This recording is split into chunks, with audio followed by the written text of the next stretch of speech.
Hello, listeners. Welcome to Freelance Friday with Vaycasey, a podcast all about freelancing through the opinions and experience of a current full-time freelancer. Today's episode is going to be a little bit different from the previous episodes, and I'm kind of thinking about changing the format of the episodes a little bit, where I'll start having people on for interviews more often than I have.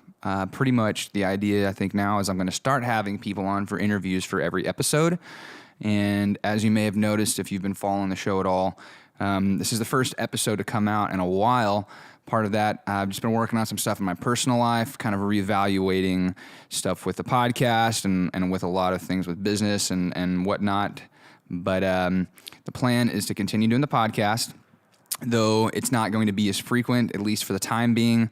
My goal is to try to get out one a month and to get really good quality interviewees on the show versus just trying to put stuff out every week. Originally, the intention or the thought was that I would have people interacting with the show enough to be able to give me prompts on stuff to talk to. Unfortunately, that hasn't been the case, but that's okay. I really enjoy doing the show, and I feel like there's a lot of value added from it to people that listen. And that there are people out there that need to hear this and want to hear this, and so the show must go on. But with that being said, I'm thinking about changing the show a little bit to where it's not so much all about freelancing through the opinions and experience of a current full-time freelancer, but maybe a podcast all about freelancing through the opinions and experience of those that I interview on the show. So may toy around with a couple different taglines to open up the show with. Let me know if you have any inputs or suggestions or thoughts on this. Otherwise, I will just come up with it myself as I have so far, and I'm perfectly fine with that. Anyway, enough rambling today. Today's guest on the show is Keisha Whaley. And Keisha, please forgive me if I pronounced your last name wrong, but I'm pretty sure that's right. Keisha is owner of Tacks Collective, which I'll let her tell you a little bit about here in a minute. But I met her at WeWork, which is a co-working space that I office out of here in Dallas, Texas. And they share an office. Tacks Collective has a couple offices right next to Recreation Dallas, the agency that I do a lot of work with. And so just kind of getting to know Keisha a little bit and some of the people at Tacks, just brushing shoulders with them throughout the day here and there. I felt like she would be a good person to have on the show. And just knowing that she has a good background, a lot of experience in the creative world, from working with agencies to being freelance, so on and so forth. I figured I'd bring her on the show. So without further ado, let's talk to Keisha. So Tacks Collective is a teaching advertising agency. And I've been playing around with that term for a while, because when I say it to people, they don't know what it means. And part of the reason that they don't know what it means is because we're the first one. So there's that, kind of getting over that hurdle. We offer a full year paid apprenticeship to people that are wanting to polish their skills and kind of get ready for a career in graphic design and copywriting. Later, that'll be more opened up, but that's where it is now. And part of our business is focused on the training and kind of hands-on training while you're doing client work. The other part of the business is focused on the clients. Most of our clients, I would say about 90%, are what I call high needs, low budget clients. So it's a lot of startups and nonprofits, people that are otherwise kind of turned away from larger agencies. They still need really high quality work, but they just don't have the dollars to get there. So we work with them and kind of adjust our pricing based on what they need and work with them and put the apprentices in the driver's seat to get the work done. I would imagine doing that allows, because with apprentices, it's probably not paying as much as they would for a full-on staff member or something like that, and so it probably I would imagine it brings your overhead down so that you can not charge as much on the projects, and so it ends up being this win all the way around for everybody. Definitely. That's cool. Yeah, it was. I took a look at what industry standard rates are, and then brought them down where I could to be more approachable. And at our for nonprofits and especially a nonprofit startup or an out-of-pocket client, our rate is less than half of what it would be if you went to an ad agency. And you still have, a creative director that has experience, a good amount. I mean, myself, I have 10 years of professional experience. You still have other people that are checking over the work. So you get all of the benefit of having people overseeing it and making sure it gets done. But nobody has to pay me an hourly rate. If I was at an ad agency, just for my time, it might be 150 plus an hour, and that's at the lower end. So, we don't have that kind of pricing because it's not needed necessarily to do what we do in the way that we do it. The apprentices all get paid, but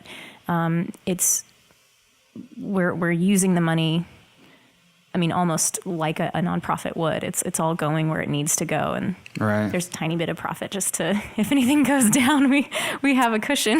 Right. You got to be able to keep things going. Yeah, absolutely. That's really cool. I kind of looked a little bit into what y'all did, but it's cool to hear from you, considering it was your idea and like you kind of started it up and whatnot. Yeah. What's your background coming into that? You said you have 10 years of design experience, yeah. Professional. Like how'd you get into that, and what's that story? So when I was 16 is when my cousin was going through college in graphic design, and I'd always paid attention to design without knowing. I was really critical of menus at restaurants and looking at packages at stores and being like, oh, I want to buy that thing. I don't know what it is, but it has a cool box or something. And it didn't really ever occur to me that somebody was behind that until he started in it. And I was like, oh, this is a job. This is an avenue. And I'd been involved in all of the art forms growing up. And the one that I kind of saw, with fine art, it's like you either have to have really great marketing or you have to die for people to pay attention to your work. And so it was like, okay, well, this is a way to be creative and to have an actual career. And I'm not the type of I'm very kind of middle left brain, right brain. So it was also a way for me to work within parameters, which is one thing that I didn't like about fine art is there were no parameters. I want to know, where I have room, and then I want to go in between there. And that's kind of, I think, what made me a good designer starting out. So I fully focused all the way in, started teaching myself and having my cousin teach me graphic design even when I was in high school and they didn't have a program for it. Going into college and knowing at that point that I wanted to do web design. It was just, everything was like set my sights on it and go for it at that point. And so I had my first internship was with a company called IMC Squared. And I decided that's where I was going to be. Like that was my dream company. I was going to be there after the internship. And so I went back when I graduated. Actually, 5 months before I graduated is when I started calling them and kind of harassing them about, I'm going to move to Dallas when I'm done. I'm originally from Oklahoma, so I was going to OU. And I started calling them and showed up for an interview about 5 months early. And it took them 6 weeks to hire me after I moved here. And that was everything that I wanted, and such a learning experience, not just in my job, but also they allowed me to explore other things. They allowed me to be in charge of things, be involved in conversations that maybe some of the other people my age were not involved in. I advanced pretty quickly from intern and junior level designer to senior designer in about 3 years. And was in a really good place. And then the company started to have some issues, and there were layoffs. And at one point I was part of that, and there was a grieving process. And I decided to do a complete 180 and go for much smaller. It was pretty big. When I came in, there were about 500 people. So I went to a company, a small PR firm, which PR is very different from ad agency world, and found that that industry, that size, all of those things come with their own challenges. And so I learned a different aspect. where I'd been involved in conversations of a company that had been around for 15 years. Now I was being involved in conversations for a company that was 4 years old. Actually, I think just 3 whenever I started. And started seeing some potential to align interns and kind of what an intern needs with what a company needs from them as an entry level. You know, if you apply for an entry level job or you look at descriptions for an entry level job, they want 1 to 2 years experience. Very hard to get it unless you know somebody. So, you know, I wanted to try to resolve that. And then also there are so many businesses here that, you know, we have over 28,000 nonprofits in North Dallas alone, and startups are constant. Otherwise, you know, WeWork and all of the other co-working spaces wouldn't be full like they are. So I saw these 2 areas, and at first my thought was, okay, how do I get this, you know, PR firm or really anywhere that I'm working to prioritize these 2 things and bring them together? And then after a while, it was like, no, I think I have to do that by myself. And so thus Brass Tacks started to be born. But that was the whole path leading up to it was, you know, I see something, I want to go there, I want to do that, and then learn after you're there. You know, I didn't go into anything saying, oh, I know I want to own my own business. Quite the opposite. I didn't want to do that at all. And I didn't go in saying, you know, oh, I want to build intern or apprenticeship program, or, you know, I want to deal with this. It was something that was on my mind being an intern and being a college student. But I didn't quite know how that was going to shape up. And working for nonprofits and everything, that actually started at the first agency I was at. They kind of prioritized that, and it fell apart when people start being able to choose whether or not they want to be involved in that kind of work. And their choice is going to be involved in work that makes money. So Right. 'Cause you got to pay bills. Yes. Which I totally get. I totally get. Yeah. And that's why I had to find a way to do both. That's really cool. Very admirable. Have you ever done any freelance work? It sounds like all your stuff has been more with like companies or agencies and kind of stuff. Yeah, I was doing freelance work when I was at those companies. When I first got involved with nonprofits and I was working with them through the agency, there continued to be needs, and I didn't want to leave them, you know, on their own. So I started doing some freelance work for them just to help support. And it was kind of scattered, you know, it was here and there when they needed stuff. When I went to the PR firm and really wanted to have this newly found passion of kind of doing good with my design work, that's whenever the freelance started to pick up more and more. So I had a full-time job, and then I was working in the evenings just to do this stuff for people that I really cared about, organizations that I wanted to give my time and effort to. And they started, you know, making some budget for that. So it didn't have to be all free work, which was great. You know, it made it where I would prioritize, you know, right. and get it done. Mm-hmm. And then once I kind of had the idea for the company, I didn't have a whole team of people just ready to jump in. So the first year of Brass Tacks was really freelance. It was me in my apartment working all the time. And then a couple of people kind of joined in, and they were working freelance with me. And so that even brought me from being my own everything for everybody to add into that. I'm now a manager for these other people, and learning what that's like. And that was a whole thing. But, you know, all the roles that have to be filled, whether you're completely freelance by yourself or you're freelance with a couple of other people, those are things that you're not taught until you have to do them. You know, it's business development, it's project management, it's account management, it's accounting and bookkeeping. It is. It's not all like design and fun stuff. No. And that's exactly why I didn't. You know, I said when I came out of college, I don't want to freelance and I don't want to own my own shop. And here I am. I had to freelance to own my own shop, and I couldn't see any way around it. I had to do it. In order to do what I feel like I need to. So the apprentices that you have working with you, most of them come in, they tend to be looking more for like an avenue towards freelance stuff, or is it more towards like working with other companies, or what are they typically looking for when they come in? Yeah, when they first start, it's pretty funny because everyone in their interview, they know what they want to do, right? They're like, oh, I definitely want to do UX UI, and my dream agency is this one, or whatever it is. They all come in the door with something different, but they're all very sure about it. And then in their first week, we're doing evaluations, and we're talking about playing up their strengths, and here are the clients, and they're starting to see kind of what's out there. And then it immediately changes to I don't know.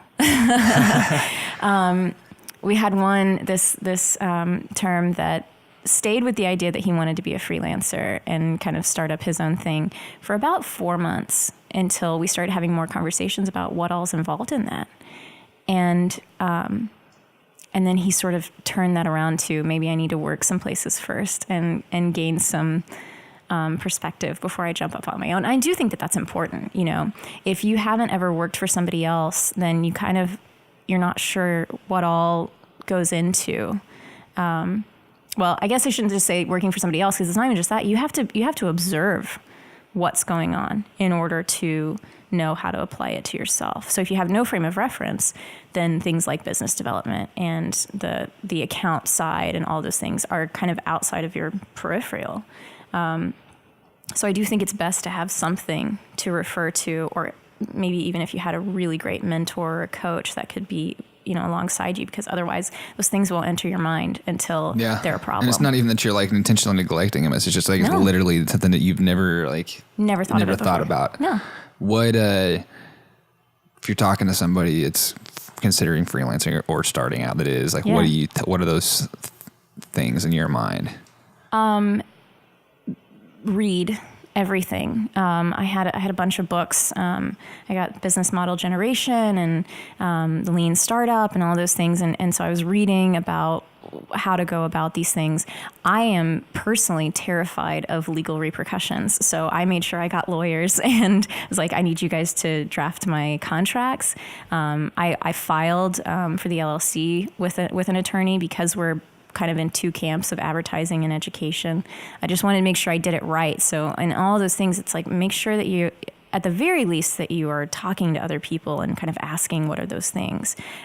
Reading is great because there's a lot in there, but there are things that even they're going to skip over, or maybe it's not that they're skipping over it, but a lot of what's out there is not made for people in a creative freelancing field. When they talk about, starting out on your own, a lot of them are in some kind of finance world or or writers. And that's kind of the closest to creative that I can find is there's a lot writer to writer. And that's awesome. But then you have the whole world of art and film and music and all of these things that don't fit the same type of rules of copywriting or creative writing. So yeah, you have to consult outside. It can't just be like, okay, well, this is what I'm going to do today, and I'll just Google it and there'll be a 5-minute tutorial. It's not that simple. I wish it was. It's not that simple. That'd be really nice. Mm-hmm. Be a lot less of a headache in my life. Yeah. All the whirlwind things. Yeah. I think like for me, there's been a lot of things that I didn't think about for starting out was like cost of doing business. Oh yeah. And how to like calculate what I need to be charging. And it was just kind of almost like going like kind of almost like picking a number. Like I think like this is a good number. I'll charge this for it. And even after I started learning about like calculating cost of doing business and figuring out that and like going that route, even still for like probably close to 2 years, I had a really hard time sticking to pricing because I didn't fully grasp why I needed to. Oh yeah. And then like taxes started coming along and like all this different stuff. And then like, oh, I need I need a lot more money for all these other things that I didn't ever like think about. There's a lot on the checklist, and then there's inflation, the fact that all prices are going to go up the next year, and you have to account for that.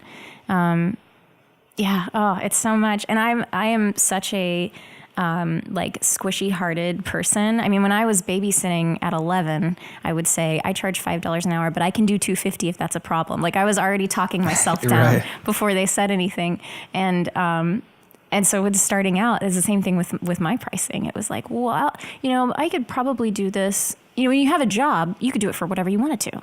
So, if you're freelancing with a full-time gig, you do whatever you feel like, right, and you don't have to worry it's about extra. anything. Like you're not, if you have like a fixed income or an income from another source, like you're not worried about it so much. It's like monopoly money. Yeah, we'll just do whatever, And then once you get to where that is everything, you start watching the dollars a lot more, being like, okay, I know that this equipment, or if I need to, rent a studio or anything that you have to do outside, those are hard costs, and they will not be moved, because those outside vendors are not interested in your big heart, and they have their own bills to pay. So you have to look at that, and then you have to look at just the equipment that you have, the things that you have, subscriptions, and the subscriptions.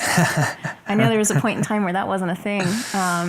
And then you have to look at one-time costs. It's not just, you still have to split it across the 12 months. That was something that a bookkeeper said to me, and I was like, that makes so much sense, because I'm thinking about, well, right now I need $100 for a sketch license, but really I need to split that across, because if I put that on a credit card, then I'm going to be, paying that off for a while. Every month. Yeah. There's a lot to think about with the cost of doing business. And then you have to make something on top of it, because there will be lean months. I don't think that there are any people that I know of, freelance or otherwise, that don't have lean months. So you have to have something there for it. It's going to happen. Yep. What's your plan? It always does. It's always up and down. It does. It's always like really busy or really not busy. Never like smooth. Right.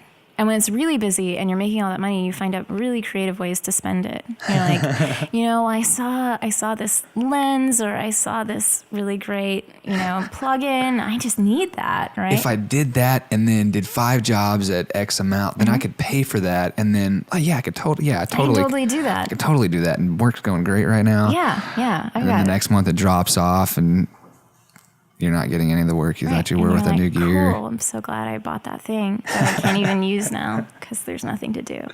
So what do you think's like top, like, I don't know, like 5 things that a new freelancer should know about? Like if you just like, these are the like 5 most important things that you probably won't think about. Taxes is the first thing that comes to mind, because I think people always, they have this idea that, yes, I'll have to pay taxes at some point, but it's so far ahead that they don't think to save or put anything aside for it. That's a big one.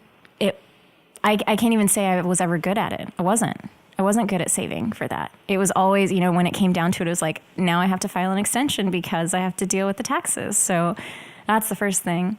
The second thing is the contracts. You need to have contracts with the people that you're working with or working for. And that is, of course, it's the CYA kind of rule, but also it puts some legitimacy behind what you're doing. If you're freelancing and nobody has an agreement, it's just every now and again I send an invoice or, whatever, then they take you a little bit less seriously. And so the reason for paying you becomes a little bit less. So everything that you can do to make yourself look professional, buttoned up, legitimate, and like you're thinking into the future about how this relationship is going to go and how it's going to be whenever it wraps up, all of that's really good. So taxes, contracts, have a separate bank account. Yes. And possibly even a separate bank. And I've got to say, I've worked with really big banks, and I am so disappointed in really big banks. I think the smaller banks do a lot better for small businesses or for freelancers or anybody that's self-employed, because they can actually spend some time with you and go through everything with you, answer your questions. They have more at stake because their own salaries and bonuses are dependent on the business that they're doing, so they have to treat you well. Big banks don't have that kind of risk. So if they lose a small budget client, then they don't really care. They spend a lot less time with you. They also, anybody that answers the phone may not even know all that much. They'll answer a question, you'll call back 2 days later and you'll get a completely different answer.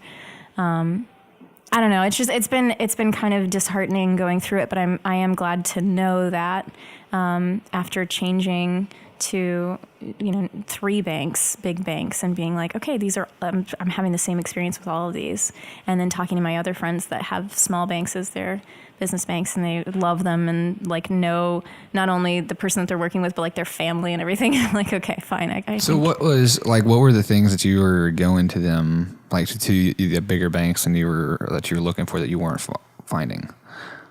So when I first started the business and got the account, my expectation was that they were going to be interested in helping you grow your business with financial advising. That was the first thing, because it's what they put on everything. They're like, we have a financial advisor that will go through and help you, blah, blah, blah. That didn't happen. That never happened. I never even worked with the same person twice.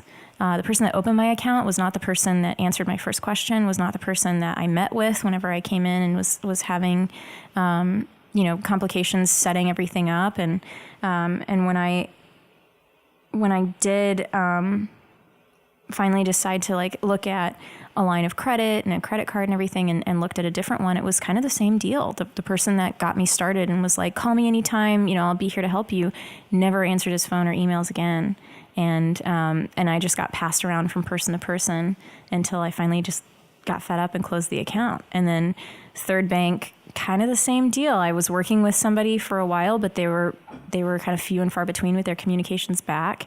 And the process of getting approved had actually happened, and it was another 6 weeks before I even knew about it, that it was approved. And it was like, oh yeah, hey, by the way, this got approved a while back. Like, do you want the line of credit? Do you need anything out of it? And I'm like, oh, now I kind of don't want to. Because there's this whole thing. I mean, it's just, that was kind of the big push for me to start looking for an alternative that wasn't just another big bank. Because my fear was that you go to a small bank and there might be a problem, they might fail, but there's a good chunk of them that have been around for a good amount of time. They don't seem to be going anywhere. And,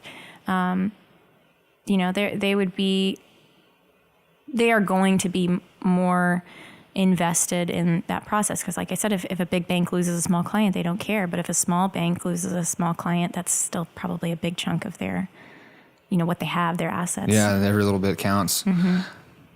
All right, what else you got? Okay, so that was 3. Insurance. Insurance was something it got mentioned to me that you need to have business insurance. And it was when I was still living in my apartment. I was like, why? Like, I have renter's insurance, so what do I need to cover that's for the business? And then even being explained all the different types of business insurance that there are. There are things specifically set for a tech or internet-based company for when you're doing websites for people. If anything happens, you're not on the line for it. Workers' compensation, when you're building a team, and you're like, well, but most people are contractors. Do I need workers' comp? Yeah, you do. And so there were a lot of things that came from that, and then also thinking about health insurance and at what points you can offer it and at what levels, what you can do for people. So, but even just being on my own, I had to think through insurance in a way that I hadn't before. It also gave me much more appreciation for my former employers that provided insurance for me, because even thinking about the company that was 500 people, I can't even imagine what their bill was like. Oh man. Yeah. It blows my mind thinking about that with bigger companies, especially. And it was all web-based, and we had tons of computers and equipment and just I don't even know what it was. I'm sure it would turn me green just to know. Okay, so that's 4. Yep. Number 5, especially for a freelancer, but also for anybody that's getting started in doing their own thing, whatever it is, self-care. So I don't see many people getting very much sleep. I didn't get very much sleep for a long time. Same. Yeah, and sleep is so important. Eating well, and not just eating when you can and whatever's closest. Making sure that you're taking time. I ended up, I had a chiropractor. I would go see a chiropractor once a week. I still do. But I added on massage once a month, which I thought was overly indulgent and unnecessary, but it was so necessary just for keeping kind of a little level of sanity and some, there's so much stress and tension. Like that was really helpful. I have a therapist. I love my therapist. I think that we have tons of stigma over mental health in general, but I don't understand why we have that whenever it's, your physical health. We don't have that kind of. You go to the doctor if you have a problem. Yeah. If I have checkups or whatever, nobody cares. But if I say that I'm going to my therapist, they're like, "Oh, are you okay?" I'm like, "I'm awesome. I'm going to make sure I'm okay." I'm just. It's funny I say that. I've never actually been to one. Yeah. Well, I think it's I've heard people recommend 3 it a lot. years. Yeah. But it's great. I mean, it's not, we don't go in every time and unpack my deepest feelings from when I was 3 and I didn't get the present that I wanted for my birthday. I mean, we could have, I guess, but part of what we talk about is business and starting, she has her own business too. And it's that, but we talk about kind of what that means and the pressures of that and what you have to think about and through. And, and we can talk about my mom or my whatever is going on. I actually got a therapist because of stress management. I knew I needed to do something because I was finding that I was not only stressed, but I was becoming forgetful. I was, my mind would just blank out at different points. There have been times where I've had that since then, and I've gone back to her and been like, okay, what's the new thing? Because, if my breathing techniques or focus or, making lists, if I write a list and can't remember where I put it, that's, we're reaching some other kind of point. Now what do I do? Make a list of where you keep your lists. Yeah. Yeah. It's the memento has become so real to me now. It's where can I put this that I won't forget it? I'm going to have to write it on my body. So, but yeah, I think anything that you need to do for self-care is so necessary, and it's the one thing that I think we tell ourselves that we can't do when we're in that. I don't have time for it. I don't have the money for it. I don't have the space for it. Whatever the reasons are, there are things that you can do that still care for yourself that are free, and they can be done in a small amount of time and in a small amount of space. Whatever it is, I think you have to find those ways.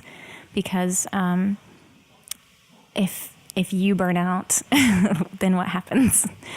Not to say that you could never have another job or anything. It's not all over after that. But it's just things are definitely a lot more reliant on you being able to consistently keep going. Yes, yeah, they are. Cool. Well, anything else before we wrap up? I don't know. Things always occur to me all the time as I hear people's conversations, and I think about what I went through. I guess one of the things I would say is not to isolate. It's so easy to isolate when you're freelancing or when you're starting something new, and it is going to be kind of lonely anyway, because what you're doing, most likely the people around you, your friends and your family, are not doing that or haven't done it. Right. They can't relate. And you're not working for a company, so you're probably working by yourself a lot. Yeah. At least I do. Yeah, there's a lot of isolation that comes in it. I kind of know people that at the very least work from home. When you say hi to them and then their whole life story comes rambling out, and you're like, you need to be around people a little bit more. This is my first human contact this week. Please talk to me. Yeah, but in addition to that, you go through these small victories. Like I remember whenever I got set up with the time management system that we use, and I was so excited about it because I was like, we got it, and it's like the price is good and it works really well, and I'm trying to tell everybody about it and nobody cares because nobody can be excited about that. They're like, it's a time management system. Like, I don't want to, what? Okay, I'm happy for you that something named Trello or something named Avaza exists. Like, I don't know what to do with that. Don't be defeated in those moments that they can't be excited for you in those ways, but know that there are other people out there that can be. So don't isolate. Yeah. Well, thanks so much. Yeah. Appreciate it. Thank you. Thanks so much, everybody, for listening. Hope you got a lot out of today's episode with Keisha. It's very obvious after talking to her that she definitely has a lot of experience and knows what she's talking about when it comes to business and freelance and running an agency and so on. If you enjoyed this episode, or the show, or any of the other episodes, would you do me a favor, please? Go on iTunes and leave me a rating, a review. Let me know what you think. Also, I'd love to hear from you on Facebook or Instagram, anywhere on social media. If there's anybody that you feel would be good for me to bring on the show to interview, to talk about freelancing or just business in general, feel free to tag them in any of my posts. Email me their information. There's lots of ways you can get in touch with me on the web. And until next time, have a good one. Freelance Friday is a Vaycasey production. Vaycasey is a full-service video production company based in Dallas, Texas. Vaycasey, big video production value, freelance agility and scale.